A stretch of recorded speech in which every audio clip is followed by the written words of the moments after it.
All right, so you're at chapter 4 now, right? So you've gotten through all of the stuff that is up about your mindset, and it's about what we're going to do here, and all the stuff you've got to work on here before you can start actually doing stuff. This is the first chapter that focuses on execution of stuff. Now, first question is, and this chapter, I should say, is budgeting and cash flow. Okay, to me, this is the most important thing that you will do when managing or growing wealth. I can get people way further ahead in their life or in their money journey just by having good budgeting and cash flow and not investing than someone who invests and doesn't have good budgeting and cash flow. Now, there's a couple of things about budgeting. The first question is always, what is budgeting? And most people think it's boring. I don't need to budget, I just earn more. And you're fucking full of shit, right? First one, which is a quote that I've got put up here down here.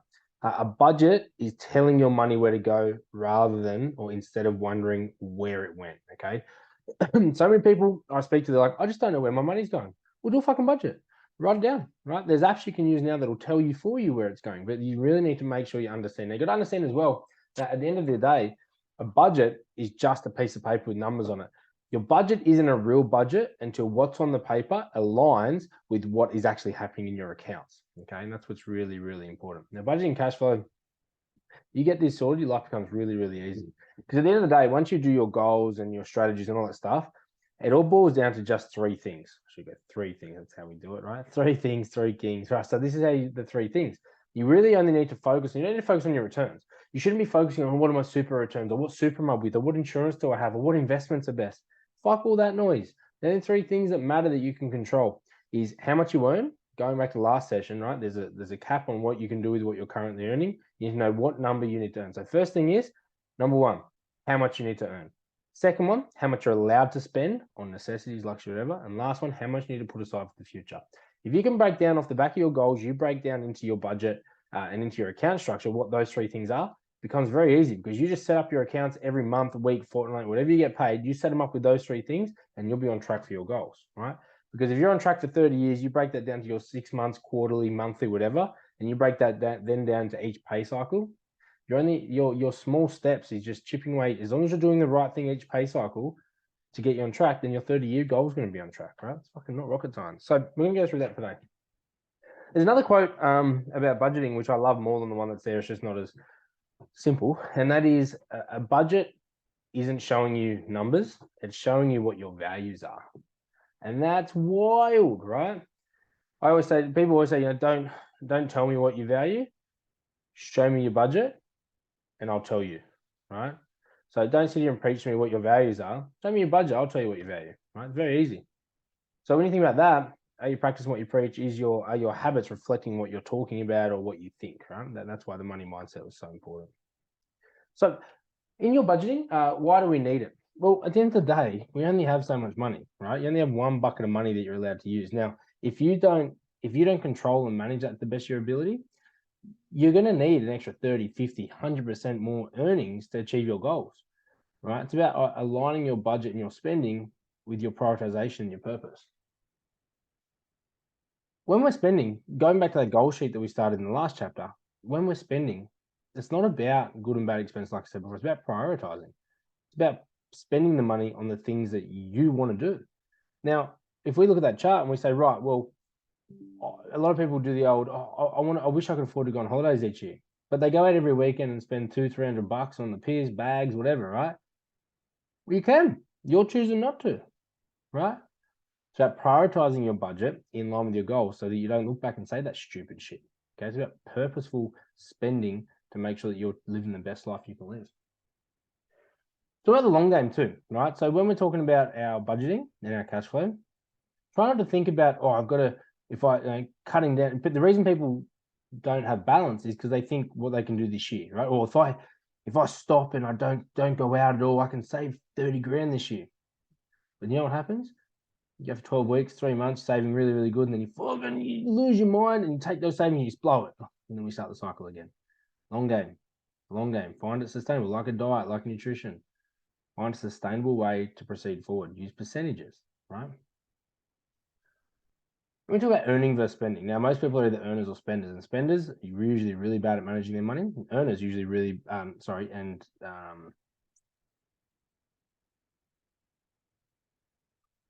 Let's try that one again. So earners are usually really bad at saving. They're good spenders. And savers are usually really bad at earning. Let me try and find that balance, right? Now, should you be a spender or a saver?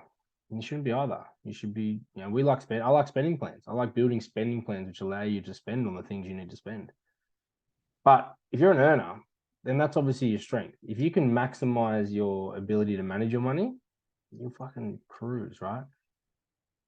If you're a saver, you're obviously probably managing your money well, but it also will show you in this structure I'm not investing enough, I'm not spending enough, right? That's the other power of the budgeting and the cash flow structure.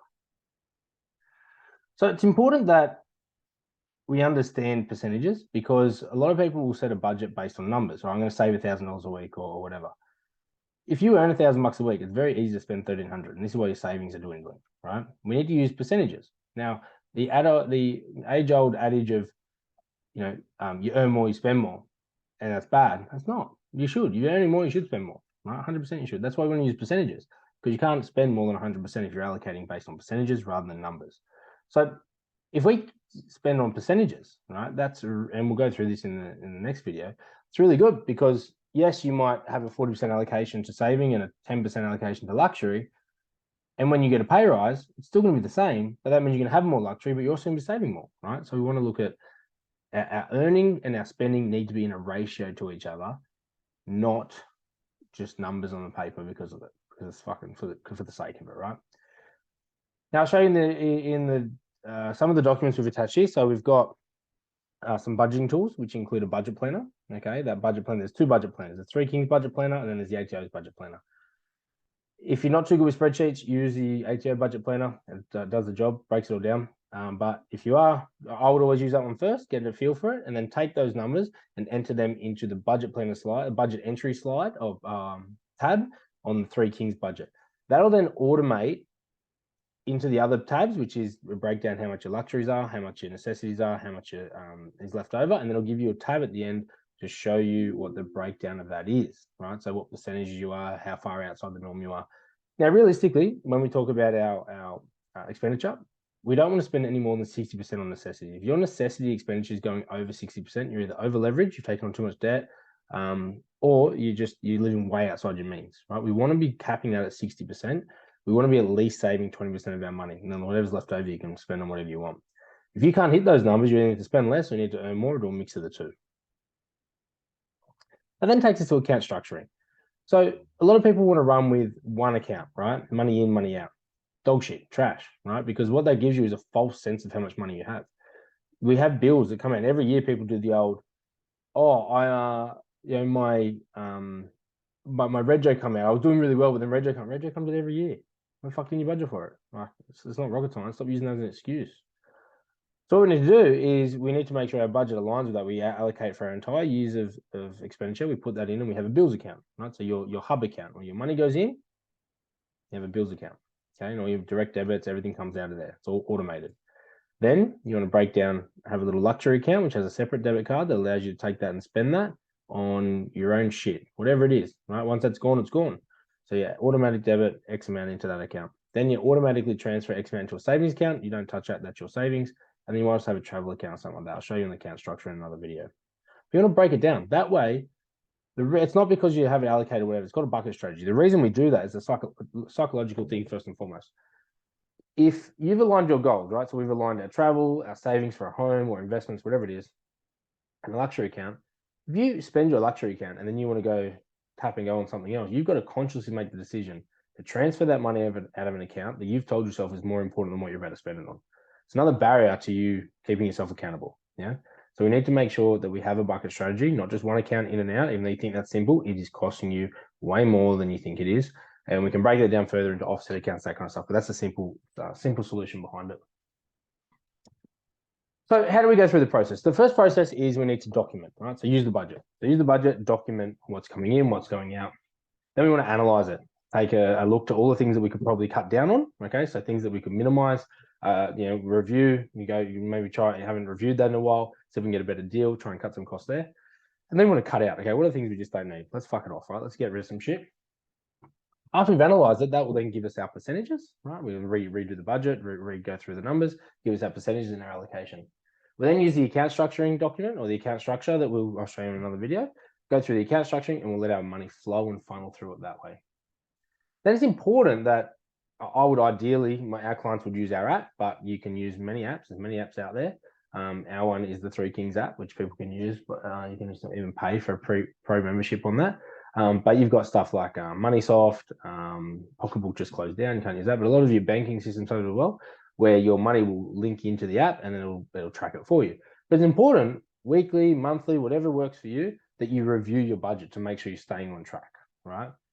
The easiest way is if you set up the account structure and you have a target, you set yourself a monthly target for your savings. And if you're not hitting those targets, so, in 3 months, I should have X amount. And if you get them, you're short, well, fuck, I've got to go back and review my budget now because obviously I'm not hitting that properly, right? It's the easiest way. Easiest way to have a target that you should be hitting. And if you don't hit it, something's wrong, you go back and you review. Then after we do that, we continually execute this process over and over again until we achieve the perfect budget. So that's why budgeting is important, right? It's important to ensure that you are staying within your means, you are maximizing what you need, you know how much of an emergency buffer you need, you know how much you can invest, you know what you need if you want to save for a home, how many years that's going to be. It gives you a full breakdown to allow you to plan the step by step, because all your goals are going to take money in. And if you don't know how much money you can put in, then it's not going to matter. So this gives you that ability to break down, okay, how much do I need to enter into this plan? What can I afford? Holy shit, I can't afford it. Where can I make adjustments? At the end of the day, the one adjustment I need to go and earn more money. Before I start on that plan, I need to go and earn more. Or, fuck, I've got enough. I'm just spending too much here. I'll cut that down. Boom, works, right? Or it's a mix of the two. All right, so that's budgeting and cash flow. I'm going to do another video now to show you how to actually set it up, how to fill in the budget and how to set it up. A couple of documents we've got attached here just so you guys can understand. We've got some budgeting tools in there, like I said, which is the account structure, the budget. I got an example of the account structure as well that you can use. Then we've got 101 ways to save money. So 101 ways we put together of ideas that you could use to save money. There's a lot of very simple shit in there. Don't read and go, oh, no shit. Some people don't think of this shit, right? So there's a lot of ways in there. Even if you get 1 or 2 nuggets out of it, that's perfect. Then we've got spending habits journal. So you can use that spending habits journal to start a 3-month challenge, which I'll take you through in a minute as well. And then you can go through and use the gift budget. So one of the biggest problems people have in their budget is underestimating gifts each year. So it's really important to break down your gifts each year, make sure you have a rough budget so you know what you're going to go through. So I'm going to do 2 more videos in this section. One is going to be on the account structuring and budget, and the other one is going to be on the 3-month challenge that you can embark on. All right, see you at those.